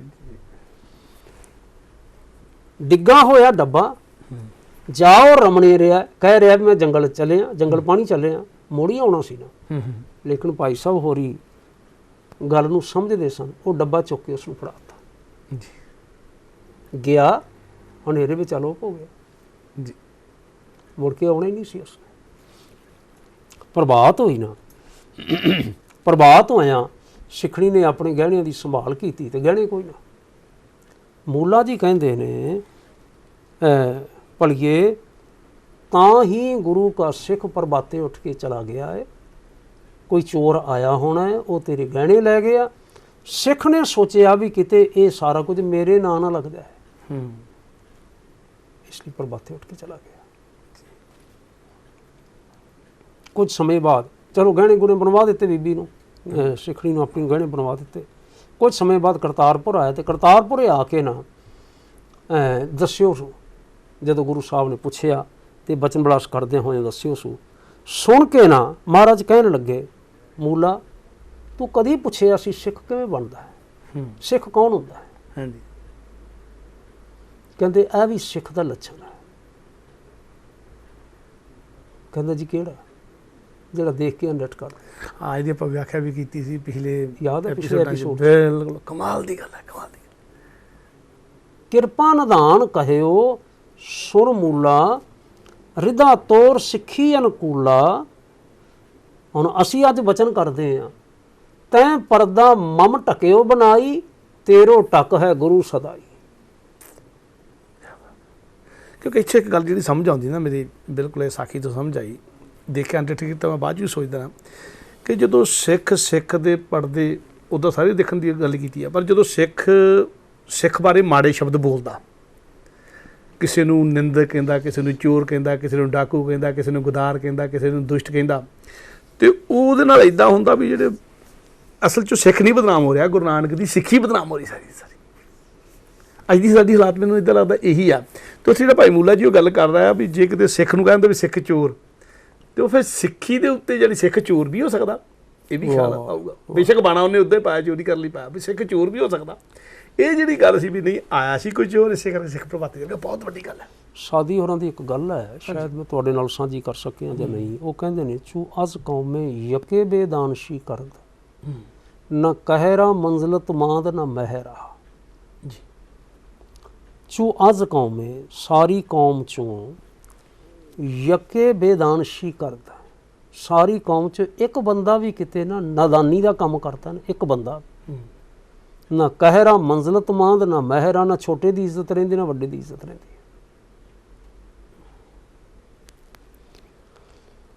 ਲੇਕਿਨ ਕੌਮ ਦੇ ਵਿੱਚੋਂ ਆਪਣੇ ਆਪ ਨੂੰ ਧਰਮੀ ਕਹਾਉਣ ਵਾਲਾ ਹਮੇਸ਼ਾ ਇੰਨਾ ਸੁਚੇਤ ਹੁੰਦਾ ਹੈ ਕਿ ਹੁਣ ਭਾਈ ਸਾਹਿਬ ਹੋਰੀ ਸਮਝ ਗਏ ਨੇ ਜੀ, ਬਿਲਕੁਲ, ਕਿ ਉਸਨੇ ਜਿਹੜੀ ਗੱਲ ਕੀਤੀ ਹੈ ਠੀਕ ਨਹੀਂ ਕੀਤੀ। ਇਹ ਜੀਵਨ ਦੀ ਬਹੁਤ ਵੱਡੀ ਉਕਾਈ ਹੈ, ਜੀਵਨ ਦੀ ਬਹੁਤ ਵੱਡੀ ਭੁੱਲ ਹੈ। ਸਤਿਗੁਰਾਂ ਨੇ ਆਖਿਆ ਕਿ ਜਿਹੜਾ ਵਿਅਕਤੀ ਇਸ ਨਿਰੰਕਾਰੀ ਧਰਮ ਦਾ ਧਾਰਨੀ ਹੈ, ਚੋਰ ਕੀ ਹਾਮਾ ਭਰੇ ਨਾ ਕੋਏ, ਚੋਰ ਕੀਆ ਚੰਗਾ ਕਿਉਂ ਹੋਏ। ਲੇਕਿਨ ਇਹ ਸਿੱਖ ਤਾਂ ਹੈ ਹੀ ਨਹੀਂ ਸੀ ਜੀ, ਪਰ ਇੱਕ ਗੱਲ ਤਾਂ ਹੈ ਨਾ ਕਿ ਇਹ ਸਿੱਖੀ ਦਾ ਭੇਖ ਧਾਰ ਕੇ ਆਇਆ, ਬਾਣਾ ਪਾਇਆ ਸੀਗਾ, ਸਿੱਖੀ ਦਾ ਲਿਬਾਸ ਧਾਰਨ ਕਰਕੇ ਆਇਆ। ਹੁਣ ਮੈਨੂੰ ਕੀ ਕਰਨਾ ਚਾਹੀਦਾ ਹੈ? ਔਰ ਜਿਹੜਾ ਕੁਝ ਕੀਤਾ ਨਾ ਭਾਈ ਸਾਹਿਬ ਹੋਰਾਂ ਨੇ, ਸਤ, ਸੰਤੋਖ, ਦਇਆ, ਧਰਮ, ਧੀਰਜ, ਛਿਮਾ, ਇਹਨਾਂ ਵਿੱਚੋਂ ਕਿਹੜਾ ਗੁਣ ਤੁਸੀਂ ਅਪਲਾਈ ਕਰਦੇ ਕਿ ਸਾਰੇ ਹੀ ਹੋ ਰਹੇ? ਸਾਰੇ ਹੋ ਰਹੇ, ਸਾਰੇ ਹੋ ਰਹੇ। ਇਹ ਧਰਮ ਜਿਹੜਾ ਗੁਰੂ ਸਾਹਿਬ ਨੇ, ਸੱਚੇ ਪਾਤਸ਼ਾਹ ਜੀ ਨੇ ਦਿੱਤਾ, ਇਹ ਧਰਮ ਦਿੱਤਾ, ਜਿਸ ਵਿੱਚ ਨਾ ਹਿਰਦੇ ਦੀ ਬੜੀ ਵਿਸ਼ਾਲਤਾ। ਬਾਏਜੀਤ ਦੀ ਇੱਕ ਗੱਲ ਜ਼ਿਕਰ ਆਉਂਦੀ ਹੈ। ਬਾਏਜੀਤ ਮਹਾਤਮਾ ਹੋਇਆ ਬੜਾ ਪ੍ਰਸਿੱਧ, ਬਾਏਜੀਤ ਉਹਨੂੰ ਕਹਿੰਦੇ ਸੀ, ਪਰ ਬਾਏਜੀਤ ਕਰਕੇ ਬੋਲਿਆ ਜਾਂਦਾ ਆਮ ਤੌਰ 'ਤੇ। ਬਾਏਜੀਤ ਕਹਿੰਦੇ ਨੇ, ਜਿਸ ਵੇਲੇ ਨਾ ਗੋਡ ਵਾਹਿਗੁਰੂ ਬੰਦਿਆਂ 'ਤੇ ਖੁਸ਼ ਹੁੰਦਾ ਹੈ ਨਾ, ਉਹ 3 ਵਿਸ਼ੇਸ਼ ਗੁਣ ਦਿੰਦਾ ਹੈ ਜੀ। ਇੱਕ ਤਾਂ ਧਰਤੀ ਵਰਗਾ ਧੀਰਜ ਦਿੰਦਾ ਹੈ ਜੀ, ਇੱਕ ਸਮੁੰਦਰ ਵਰਗੀ ਵਿਸ਼ਾਲਤਾ ਦਿੰਦਾ ਹੈ, ਹਾਂਜੀ, ਔਰ ਇੱਕ ਸੂਰਜ ਵਰਗਾ ਉਹਨੂੰ ਨਿੱਘ ਦਿੰਦਾ ਹੈ, ਰੋਸ਼ਨੀ ਦਿੰਦਾ ਹੈ। ਜਿਵੇਂ ਸੂਰਜ ਸਾਰਿਆਂ ਨੂੰ ਨਿੱਘ ਦਿੰਦਾ, ਜੋ ਸਮੁੰਦਰ ਦੀ ਵਿਸ਼ਾਲਤਾ ਤੇ ਸੂਰਜ ਵਰਗਾ ਨਿੱਘ। ਹਾਂ, ਲੇਕਿਨ ਸਤਿਗੁਰੂ ਸੱਚੇ ਪਾਤਸ਼ਾਹ ਜੀ ਨੇ, ਗੁਰੂ ਅਰਜਨ ਸਾਹਿਬ ਨੇ ਤਿੰਨਾਂ ਦੀ ਗੱਲ ਹੀ ਨਹੀਂ ਕੀਤੀ। ਤੁਸੀਂ ਮੈਂ ਜਦੋਂ ਮੈਂ ਬਾਏਜੀਤ ਪੜ੍ਹਿਆ ਤੇ ਮੈਂ ਦੇਖਿਆ ਵੀ ਮਹਾਰਾਜ ਸੱਚੇ ਪਾਤਸ਼ਾਹ ਕਹਿੰਦੇ ਨੇ, ਜਿਹੜਾ ਨਿਰੰਕਾਰ ਨੂੰ ਸਾਂਝ ਪਾ ਲੈਂਦਾ ਹੈ, ਨਿਰੰਕਾਰੀ ਬਣ ਜਾਂਦਾ ਹੈ, ਬ੍ਰਹਮ ਗਿਆਨੀ ਨਿਰਮਲ ਤੇ ਨਿਰਮਲਾ, ਜੈਸੇ ਮੈਲ ਨਾ ਲੱਗੈ ਜਲਾ, ਬ੍ਰਹਮ ਗਿਆਨੀ ਕੈ ਮਨ ਹੋਏ ਪ੍ਰਗਾਸ, ਜੈਸੇ ਧਰੂ ਪਰ ਆਕਾਸ਼, ਬ੍ਰਹਮ ਗਿਆਨੀ ਕੈ ਮਿੱਤਰ ਛਤਰ ਸਮਾਨ, ਬ੍ਰਹਮ ਗਿਆਨੀ ਕੈ ਨਾਹੀ ਵਿਮਾਨ, ਬ੍ਰਹਮ ਗਿਆਨੀ ਊਚ ਤੇ ਉੱਚਾ, ਮਨ ਆਪਣੇ ਹੈ ਸਭ ਤੇ ਨੀਚਾ। ਸਾਰੀ ਅਸ਼ਟਪਦੀ 8 ਪਦ ਜਿਹੜੇ ਨੇ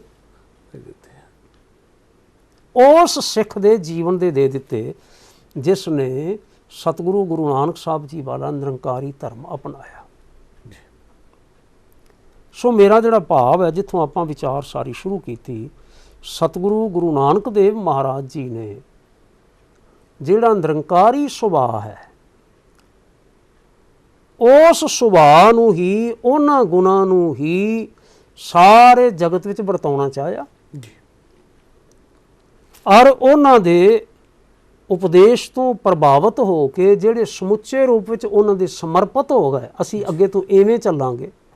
ਉਹਨਾਂ ਨੇ ਜੋਗੀਆਂ ਵਾਲੇ ਡੰਡਾ ਮੁੰਦਾ ਵੀ ਤਿਆਗ ਦਿੱਤੀਆਂ ਜੀ। ਉਹਨਾਂ ਨੇ ਜੰਝੂ ਤੇ ਤਿਲਕ ਵੀ ਤਿਆਗ ਦਿੱਤੇ। ਉਹਨਾਂ ਨੇ ਕਿਸੇ ਹੋਰ ਪ੍ਰਕਾਰ ਦਾ ਜਿਹੜਾ ਸਾਰਾ ਕੁਝ ਸੀ ਉਹ ਵੀ ਤਿਆਗ ਦਿੱਤਾ। ਉਹ ਜਿਹੜੇ ਸੱਜਣ ਸਨ, ਜਿਹੜੇ ਸਤਿਗੁਰਾਂ ਦੇ ਧਰਮ ਦੇ ਸਮਰਪਿਤ ਹੋ ਗਏ ਜਾਂ ਧਰਮ ਦੇ ਧਾਰਨੀ ਹੋ ਗਏ, ਉਹਨਾਂ ਨੂੰ ਸਿੱਖ ਆਖਿਆ ਗਿਆ। ਇਹ ਹੈ ਸਿੱਖ ਧਰਮ। ਇਹ ਸਿੱਖ ਧਰਮ ਜਿਹੜਾ ਮੈਂ ਸਮਝ ਸਕਿਆ ਸਤਿਗੁਰੂ ਸੱਚੇ ਪਾਤਸ਼ਾਹ ਜੀ ਦੀ ਕਿਰਪਾ ਦੇ ਸਦਕਾ। ਔਰ ਜਿਸ ਦਾ ਜ਼ਿਕਰ ਹੋਇਆ ਅਰਦਾਸ ਦੇ ਵਿੱਚ, ਜਿਨ੍ਹਾਂ ਨੇ ਇਹ ਧਰਮ ਨਹੀਂ ਹਾਰਿਆ, ਜਿਨ੍ਹਾਂ ਨੇ ਕੇਸਾਂ ਦੇ ਸਵਾਸਾਂ ਦੇ ਨਾਲ ਨਿਭਾਇਆ। ਇਹ ਵੱਖਰੇ ਤੌਰ ਤੇ ਗਜ਼ਬ ਦੀ ਬਾਤ ਹੈ। ਦੇਖੋ, ਧਰਮ ਨਹੀਂ ਹਾਰਿਆ ਗੱਲ ਕਹਿਤੀ, ਫਿਰ ਸਿੱਖੀ ਕੇਸਾਂ ਸਵਾਸਾਂ ਨਾਲ ਨਿਭਾਈ, ਵੱਖਰੇ ਤੌਰ ਤੇ ਕਹਿਣ ਦੀ ਕੀ ਲੋੜ ਹੈ? ਖਾਸ ਕੀ ਉਹ ਕਾਰਨ ਕੀ ਖਾਸ ਕਹਿੰਦਾ?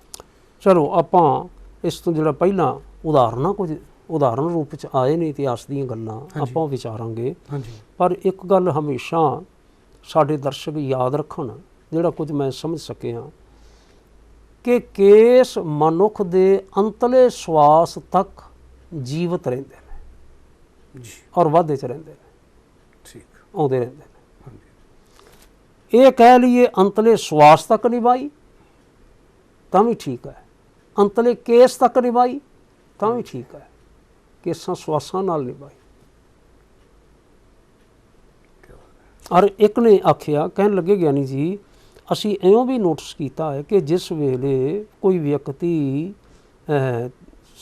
ਸਵਾਸ ਤਿਆਗ ਜਾਂਦਾ ਹੈ ਜੀ। ਤਾਂ ਉਸ ਤੋਂ ਬਾਅਦ ਵੀ ਅਜੇ ਜਿਹੜੇ ਉਹਦੇ ਕੇਸ ਨੇ ਥੋੜਾ ਚਿਰ ਉਗਦੇ ਨੇ, ਵੱਧਦੇ ਨੇ। ਇਹ ਬਿਲਕੁਲ ਗੱਲ ਹੈਗੀ ਹੈ। ਮੈਨੂੰ ਵੀ ਕਿਸੇ ਨੇ ਇਹ ਗੱਲ ਦੱਸੀ ਸੀ ਕਿ ਇੱਥੇ ਲੋਥ ਰੱਖਣ ਦਾ ਹੈਗਾ ਵਿਧਾਨ ਵੀ ਹੈਗਾ। ਤੁਸੀਂ ਬਚਾਰਾ ਬਾਅਦ ਚ ਜਦੋਂ ਨਾ ਉਹਨੂੰ ਤਿਆਰ ਕੀਤਾ ਜਾਂਦਾ ਆ ਜੀ, ਤੇ ਜਿਹੜੇ ਸ਼ੇਵ ਕਰਦੇ ਨੇ ਤਾਂ ਬਾਅਦ ਜਿਹਨਾਂ ਦੀ ਸ਼ੇਵ ਕਰਕੇ ਤਿਆਰ ਕੀਤਾ ਜਾਂਦਾ। ਇਹਦਾ ਹੁਣ ਕੁਛ ਨਾ ਕੁਛ ਹੁੰਦਾ, ਉਹ ਤਾਂ ਹੀ ਕਰਦੇ ਨਾ। ਰਾਈਟ। ਸੋ ਦੇਖੋ ਰਾਣਾ ਜੀ,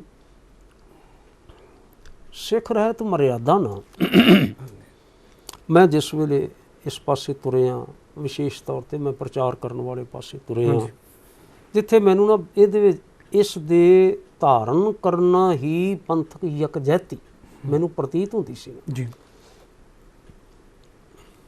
ਉੱਥੇ ਮੈਂ ਜਿਤਨੀ ਡੂੰਘੀ ਟੁੱਬੀ ਲਗਾਈ ਹੈ ਸ਼ਰਧਾ ਨਾਲ ਤੇ ਸਿਦਕ ਨਾਲ, ਮੈਨੂੰ ਇਹ ਪ੍ਰਤੀਤ ਹੋਇਆ ਹੈ ਕਿ ਇਸ ਦਾ ਇੱਕ ਇੱਕ ਹਰਫ, ਇੱਕ ਇੱਕ ਅੱਖਰ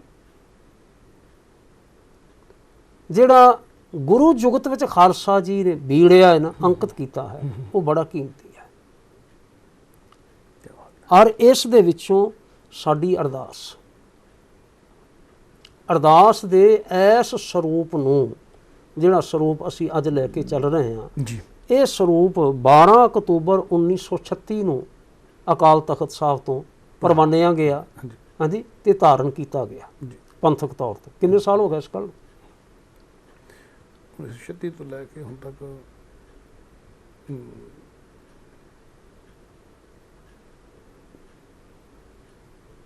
ਆਪਾਂ ਤਾਂ ਲੰਬੇ ਸਾਹਿਬ ਚ ਪੈ ਗਿਆ, ਤਕਰੀਬਨ 78 ਕੁ ਸਾਲ ਹੋ ਗਏ ਇੱਦਾਂ ਕਰ ਲਈਏ। ਠੀਕ ਹੈ ਨਾ? ਹਾਂਜੀ।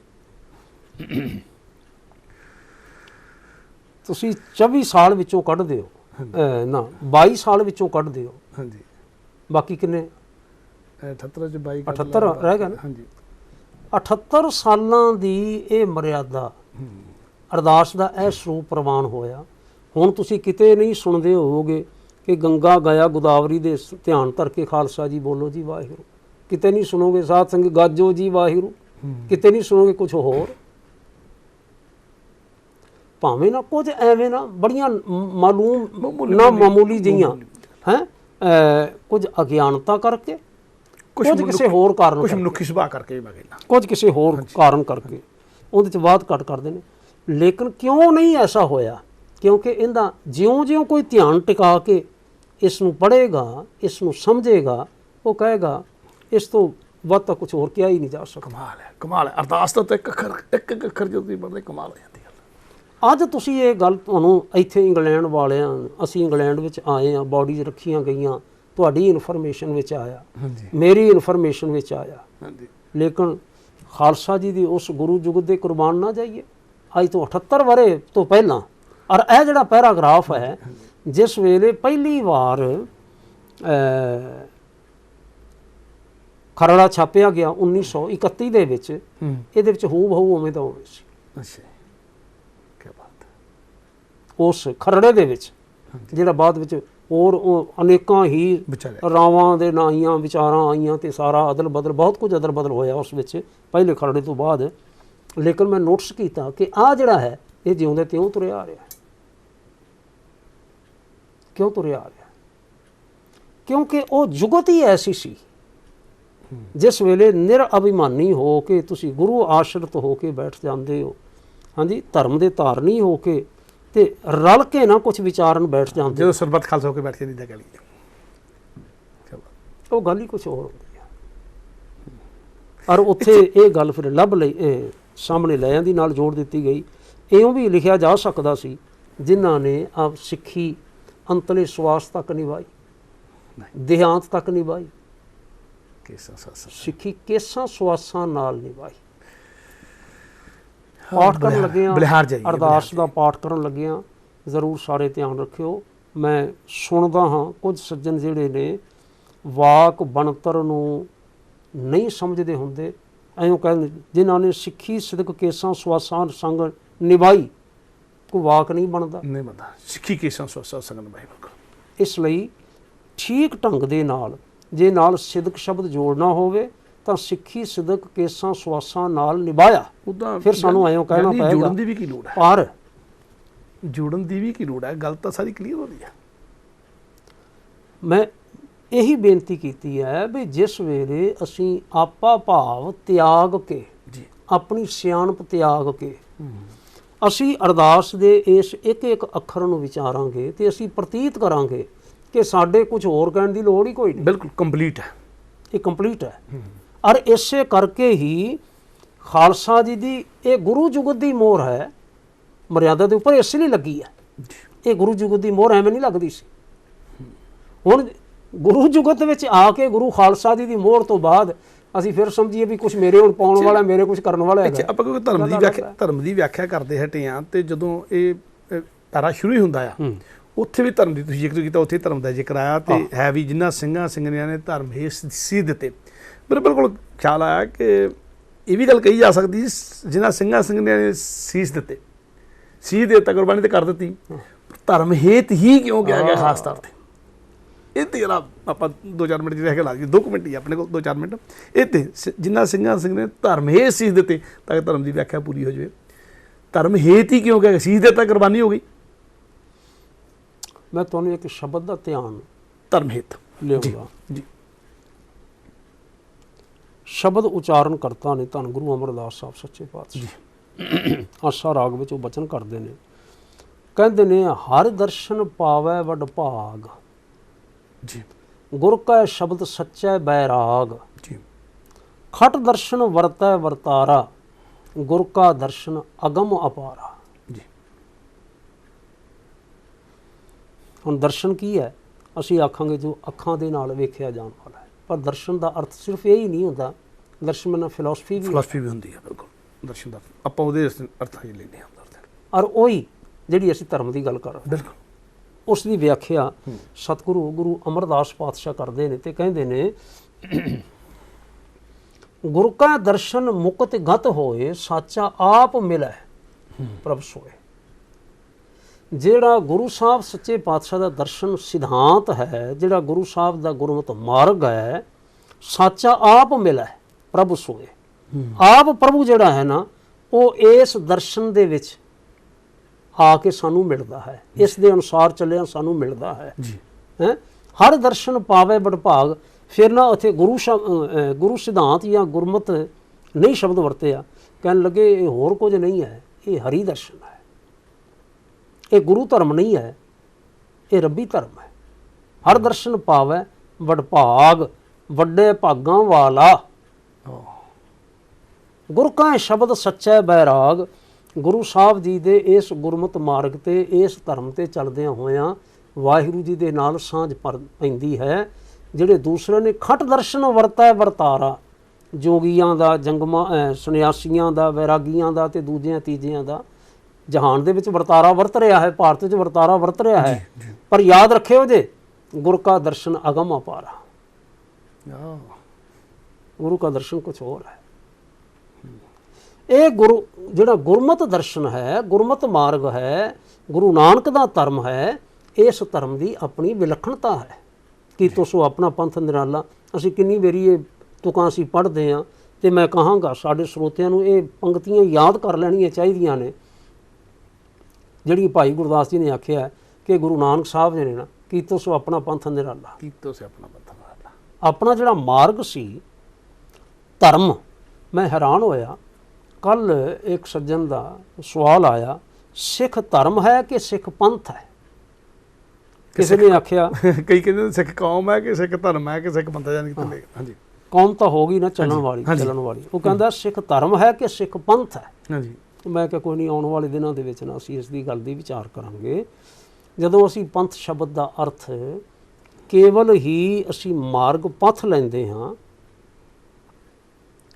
ਮਾਰਗ ਹੀ ਲੈਂਦੇ ਹਾਂ, ਮਗ ਨਾ ਚੱਲੇ ਪੰਥ ਹੈ, ਅਸੀਂ ਉੱਥੇ ਮਗ ਨਾ ਚੱਲੇ ਪੰਥ, ਦੋ ਸ਼ਬਦ। ਮਗ ਮੈਨਾ ਕੀ ਹੁੰਦਾ? ਮਗ ਮੈਨਾ ਵੀ ਮਾਰਗ, ਡੰਡੀ ਛੋਟਾ ਰਸਤਾ, ਮਗ ਮੈਨਾ ਮਾਰਗ, ਪੰਥ ਮੈਨਾ ਪਥ ਮੈਨਾ ਵੀ ਮਾਰਗ, ਵੱਡਾ ਰਸਤਾ। ਅਰਥ ਤਾਂ ਉਹੀ ਹੋਇਆ ਨਾ, ਰਸਤਾ। ਹਾਂਜੀ, ਛੋਟਾ ਹੋਇਆ ਜਾਂ ਵੱਡਾ ਹੋਇਆ, ਜੀ ਜੀ ਜੀ, ਅਰਥ ਤਾਂ ਰਸਤਾ ਹੋਇਆ ਨਾ। ਬਿਲਕੁਲ। ਜਦੋਂ ਅਸੀਂ ਅਰਥ ਕੇਵਲ ਰਸਤੇ ਦਾ ਲਵਾਂਗੇ ਤਾਂ ਸਾਨੂੰ ਲੱਗਦਾ ਹੈ ਭੁਲੇਖਾ। ਜਿਸ ਵੇਲੇ ਅਸੀਂ ਪੰਥ ਇਹ ਵੀ ਸਮਝਣ ਲੱਗਾਂਗੇ ਕਿ ਮਾਰਗ ਤੇ ਚੱਲਣ ਵਾਲੇ ਸਮੂਹ ਦਾ ਨਾਮ ਵੀ ਪੰਥ ਹੈ। ਹਾਂ ਠੀਕ, ਜਿਹੜਾ ਇਕੱਠੇ ਹੋ ਕੇ ਚੱਲਦੇ ਆ। ਫਾਰ ਐਗਜ਼ਾਮਪਲ, ਅੰਗਰੇਜ਼ੀ ਵਿੱਚ ਸ਼ਬਦ ਹੈ ਕੰਪਨੀ, ਫਾਰਸੀ ਵਾਲੇ ਕਹਿੰਦੇ ਨੇ ਮਜਲਸ, ਜੀ ਅਸੀਂ ਕੀ ਕਹਿੰਦੇ ਹਾਂ? ਅਸੀਂ ਕਹਿੰਦੇ ਹਾਂ ਸੰਗਤ। ਹਾਂਜੀ। ਸੰਗਤ ਕੀ ਹੁੰਦਾ ਹੈ? ਸੰਗਤ ਅਸਲ ਵਿੱਚ ਤਾਂ ਹੁੰਦੀ ਹੈ ਨਾ ਛੋ, ਬਿਲਕੁਲ ਬਿਲਕੁਲ, ਇੱਕ ਦੂਸਰੇ ਦੀ ਛੋ, ਕੰਪਨੀ ਜਿਹਨੂੰ ਆਖਿਆ ਗਿਆ। ਜੀ ਬਿਲਕੁਲ। ਲੇਕਿਨ ਇਸ ਛੋ ਦਾ ਨਾਮ ਹੀ ਸੰਗਤ ਰੱਖਿਆ ਗਿਆ, ਗੁਰੂ ਸੰਗਤ ਰੱਖ ਦਿੱਤਾ ਗਿਆ। ਕਿਉਂ? ਗੁਣਾਂ ਦੀ ਗੱਲ ਕੇਵਲ ਨਹੀਂ ਹੋ ਰਹੀ, ਕੁਝ ਹੋਰ ਦੀ ਗੱਲ ਕੇਵਲ ਨਹੀਂ ਹੋ ਰਹੀ, ਇੱਥੇ ਗੁਣਾਂ ਦੇ ਧਾਰਨੀਆਂ ਦੀ ਗੱਲ ਹੋ ਰਹੀ ਹੈ, ਮਨੁੱਖਾਂ ਦੀ ਗੱਲ ਹੋ ਰਹੀ ਹੈ। ਆਪਣਾ ਸਮਾਂ ਹੋ ਰਿਹਾ ਕਿ ਹੋ ਗਿਆ? ਹੋ ਗਿਆ, ਹੋ ਗਿਆ। ਚਲੋ ਆਪਾਂ ਅੱਜ ਇੱਥੇ ਰੁਕ ਜਾਂਦੇ ਹਾਂ, ਹੋਰ ਵਧੇਰੇ ਵਿਚਾਰਾਂ ਅੱਜ ਨਹੀਂ ਕਰਦੇ। ਸਾਨੂੰ ਸਾਰਿਆਂ ਨੂੰ ਇਹ ਗੱਲ ਸਮਝਣੀ ਚਾਹੀਦੀ ਹੈ ਕਿ ਅਰਦਾਸ ਦੇ ਵਿੱਚ, ਇਸ ਪਦ ਵਿੱਚ, ਇਸ ਬੰਦ ਵਿੱਚ, ਪੈਰਾ ਦੇ ਵਿੱਚ ਜਿਹੜਾ ਗੁਰੂ ਖਾਲਸਾ ਜੀ ਨੇ ਉਲੀਕਿਆ ਹੈ, ਧਰਮ ਨਹੀਂ ਆ ਰਿਹਾ, ਜਾਂ ਧਰਮ ਹੇਸ ਦੇ ਦਿੱਤੇ, ਜਾਂ ਸਿੱਖੀ ਕੇਸਾਂ ਸੁਆਸਾਂ ਨਾਲ ਸੰਗ ਨਿਭਾਹੀ। ਉਹ ਸਿੱਖੀ ਕੀ ਹੈ, ਉਹ ਧਰਮ ਕੀ ਹੈ, ਉਹ ਮਾਰਗ ਕੀ ਹੈ, ਉਹ ਸਾਨੂੰ ਪ੍ਰਾਪਤ ਹੁੰਦਾ ਹੈ ਸੰਗਤ ਵਿੱਚ, ਸਿਮਰਨ ਵਿੱਚ, ਸੇਵਾ ਦੇ ਵਿੱਚ। ਪ੍ਰਾਪਤ ਕੀ ਹੁੰਦਾ ਹੈ? ਨਾਮ ਦਾਨ ਇਸ਼ਨਾਨ। ਨਾਮ ਦਾਨ ਇਸ਼ਨਾਨ ਦਾ ਵਿਸਥਾਰ ਕੀ ਹੈ? ਸਤ, ਸੰਤੋਖ, ਦਇਆ, ਧਰਮ, ਧੀਰਜ, ਛਿਮਾ ਇਤਿਆਦ ਸ਼ੁਭ ਗੁਣ ਜਿਹੜੇ ਨੇ ਸਾਨੂੰ ਇਸ ਧਰਮ ਵਿੱਚੋਂ ਪ੍ਰਾਪਤ ਹੁੰਦੇ ਨੇ। ਹੁਣ ਇਸ ਧਰਮ ਦੀ ਰੱਖਿਆ ਦੇ ਵਾਸਤੇ ਅਗਲੀ ਜਿਹੜੀ ਗੱਲ ਆਪਾਂ ਫਿਰ ਕਰਾਂਗੇ, ਰੱਖਿਆ ਵਾਸਤੇ ਫਿਰ ਕਰਾਂਗੇ। ਤੁਹਾਡਾ ਧੰਨਵਾਦ ਬਹੁਤ ਬਹੁਤ। ਪੂਰੀ ਜੋ ਅੱਜ ਦਾ ਐਪੀਸੋਡ ਸੀ ਉਹਦਾ ਵਿਚਾਰ ਕਰਕੇ ਬਾਜੋ ਦਾ ਸਾਰੰਸ਼ ਵੀ ਆਪ ਸਭ ਨਾਲ ਸਾਂਝਾ ਕਰਤਾ ਗਿਆਨੀ ਗੁਰਬਖਸ਼ ਗੁਲਸ਼ਨ ਜੀ ਉਹਨਾਂ ਨੇ। ਇੱਥੇ ਮੈਂ ਬੇਸ਼ੱਕ ਯਾਦ ਕਰਾਉਂਦਾ ਜਾਵਾਂ ਕਿ 8ਵਾਂ ਐਪੀਸੋਡ ਚੱਲ ਰਿਹਾ ਹੈ ਸਰਬੱਤ ਖਾਲਸਾ ਜੀ ਕੀ ਅਰਦਾਸ, ਜਿਹੜਾ ਖਾਸ ਪ੍ਰੋਗਰਾਮ ਹੈ ਉਹਦੇ ਉੱਤੇ। ਔਰ ਅਸੀਂ ਪਹਿਲਾ ਸ਼ਬਦ ਵਿਚਾਰ ਚੁੱਕੇ ਹਾਂ, ਉਸ ਤੋਂ ਬਾਅਦ ਪਹਿਲਾ ਪਹਿਰਾ ਪੰਜਾਂ ਪਿਆਰਿਆਂ ਚੌਹਾਂ ਸਾਹਿਬਜ਼ਾਦਿਆਂ ਨਾਲ ਉਹ ਵਿਚਾਰ ਚੁੱਕੇ ਹਾਂ, ਔਰ ਦੂਜੇ ਪਹਿਰੇ ਦੀ ਵਿਚਾਰ ਇਹ ਕੀਤੀ ਜਾ ਰਹੀ ਹੈ। ਅਗਲੇ ਐਪੀਸੋਡ ਜਿੱਥੇ ਕੋਈ ਵਿਚਾਰ ਛੱਡੀ ਹੈ ਉੱਥੋਂ ਕੋਈ ਹੀ ਸ਼ੁਰੂ ਕਰਾਂਗੇ। ਜੁੜੇ ਰਹੋ ਸੰਗਤ ਟੈਲੀਵਿਜ਼ਨ ਨਾਲ, ਜਿਵੇਂ ਜੁੜੇ ਹੋਏ ਹੋ। ਆਪਾਂ ਜੁੜ ਮਿਲ ਕੇ ਕੌਮ ਦੇ ਰੋਸ਼ਨ ਭਵਿੱਖ ਦੀ ਗੱਲ ਕਰਨੀ ਹੈ। ਇੱਕ ਵਾਰ ਖਿਮਾ ਜਾਚਨਾ ਜੀ। ਵਾਹਿਗੁਰੂ ਜੀ ਕਾ ਖਾਲਸਾ, ਵਾਹਿਗੁਰੂ ਜੀ ਕੀ